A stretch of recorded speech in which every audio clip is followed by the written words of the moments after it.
And here's just really a couple of suggestions for that route. One is that an economy isn't just consumption.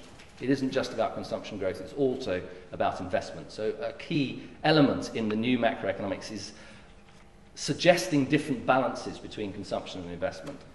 And that's come to the fore, actually, in the Green New Deal work, because the whole point about the Green New Deal, the whole point about public policy in a recession is, in order to keep the economy going, in order to get it back on track, why not put some money to investment? The Green New Deal concept says, put that investment where we need it for a transition to a sustainable economy. So that's a really interesting concept. So let's invest in low-carbon technologies, let's invest in public infrastructures that support public transport, let's invest in resource productivity, let's invest in energy efficiency, let's invest in adaptation perhaps, let's invest in ecological enhancement. A whole concept, a new raft of targets for investment, the investments that are needed to create the transition to a sustainable economy. So that's, once you start to untangle that balance and get this idea that investment is absolutely key, then it gives you somewhere to go. But it also forces you to ask some questions, because this kind of investment doesn't work the way the old investment markets worked. And this is a key point, really, to make, that there's a different investment ecology associated with this kind of investment. So the periods of return tend to be different, often longer.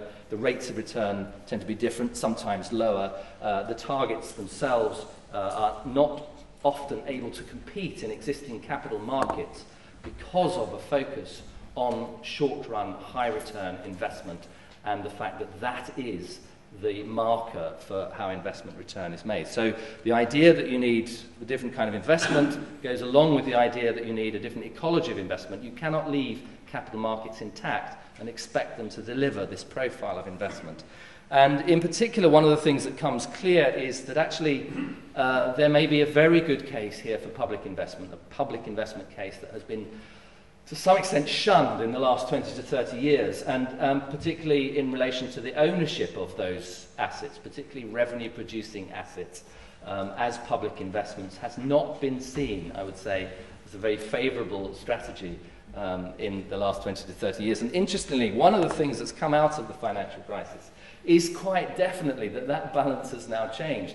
There is now a language, and it does owe something, interestingly, to number 10, around the argument that actually if we are going to bail out certain sectors or industries, then it's fair enough to ask for a return on that investment. And essentially that is an argument for public ownership of assets in the public good. And there are other examples as well where you can say that that change has taken place. So it's a really important thing to look at. Generally speaking, the balance between private affluence and public goods, the idea of social goods, the idea of public investment in the social good is a core new dimension to an economics of sustainability.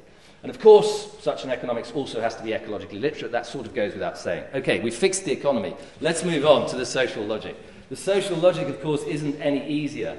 But again, here, intractability seems too harsh a course. I love this picture. More leisure and entertainment upstairs. It's a shopping mall somewhere. All this and heaven too seems to be the implication of that.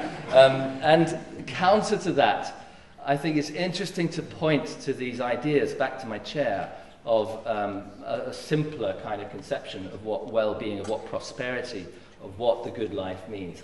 And I have been looking, in my work on sustainable consumption, I've continually come back to this question: is it possible to live better by consuming less? And one of the things that's clear is there's lots of people who think it is. So there is out there what Kate Soper, one of the contributors to some of the work in Prosperity Without Growth, calls an alternative hedonism. It's not about hair, shirts and sacrifice. It is about actually ways of living better which are not so prone to individualistic materialism and rampant consumerism. And that idea of an alternative hedonism has been cashed out. There are very good examples of it. Again, a lot of the work in my research group has been looking at some of these places. And inherent in these places is the idea of prosperity. It's a different idea of prosperity. It isn't largely income-based. It's around the concept of human flourishing that draws a lot from people like Amartya Sen, who've talked about what it means to flourish.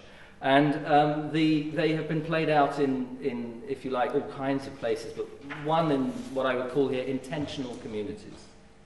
Places where people have taken it in their heads, really, to live in more sustainable ways, to live more simple ways, to introduce a different kind of ethic, to live more in harmony with their environment. Now, I am not suggesting to you that there is a simple model here that can be translated to the mainstream. And yet it is clear that this is a model that we should be looking at quite closely, both in terms of its success in people living a different kind of life, and also in terms of the obstacles that they confront. And from our research, one of the strongest things we find, actually, is that these people are, they do have some identifiable differences. They do have different value sets. They are more pro-environmental. They're sometimes more altruistic. They are, interestingly, in some of the data, happier living this way. Often, though, they don't necessarily have a lower environmental impact. They don't differ in their behaviours that much from you guys, from me, from the ordinary people on the street. And